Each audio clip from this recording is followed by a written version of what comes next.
السلام علیکم ورحمۃ اللہ وبرکاتہ نحمده ونصلی علی رسولہ الکریم اما بعد۔ آج کا سبق سن لیجئے۔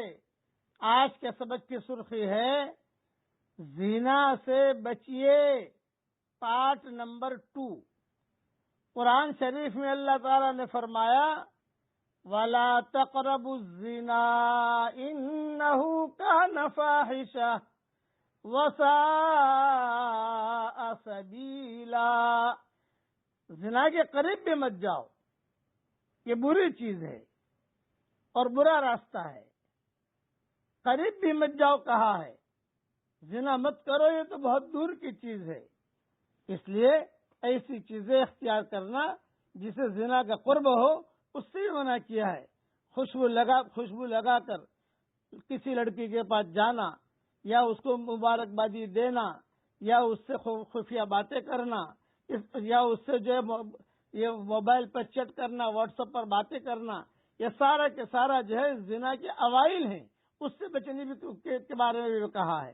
حضرت عبداللہ ابن زید رضی اللہ تعالیٰ عنہ کی روایت ہے کہ حضرت محمد صلی اللہ علیہ وسلم نے ارشاد فرمایا، اے عرب کے بدکارو، اے عرب کے بدکارو، مجھے تمہارے بارے میں سب سے زیادہ ڈر اور خطرہ زنا اور پوشیدہ شہوت سے ہے۔ یہ حدیث طبرانی میں بھی ہے اور ترغیب ترہیب میں بھی ہے۔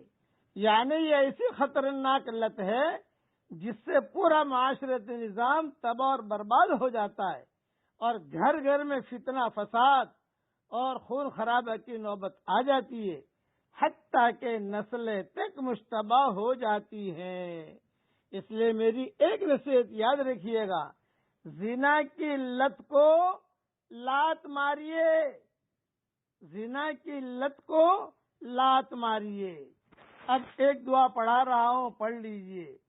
یہ دعا مانگنے کا اہتمام کرتے رہنا چاہیے۔ حضرت عبداللہ ابن عمر رضی اللہ تعالیٰ عنہ فرماتے ہیں، ہم شمار کرتے تھے کہ حضرت محمد صلی اللہ علیہ وسلم ایک مجلس میں 100 مرتبہ یہ کلمات پڑھا کرتے تھے۔ اب پڑھیے میرے ساتھ، اللہم اغفر لی وارحمنی وتب علی انک انت التواب الرحیم۔ ترجمہ بھی پڑھ لیجئے، اے میرے پیارے اللہ، مجھے بخش دیجئے اور مجھ پر رحم فرمائیے اور میری توبہ قبول فرما لیجئے۔ بے شک آپ ہی توبہ قبول کرنے والے،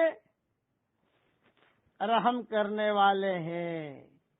سنن ترمذی میں یہ حدیث موجود ہے، سنن نسائی میں موجود ہے، الیوم واللیلہ میں موجود ہے، ابن ماجہ میں موجود ہے، ابو داؤد میں موجود ہے، مسند احمد میں یہ حدیث موجود ہے۔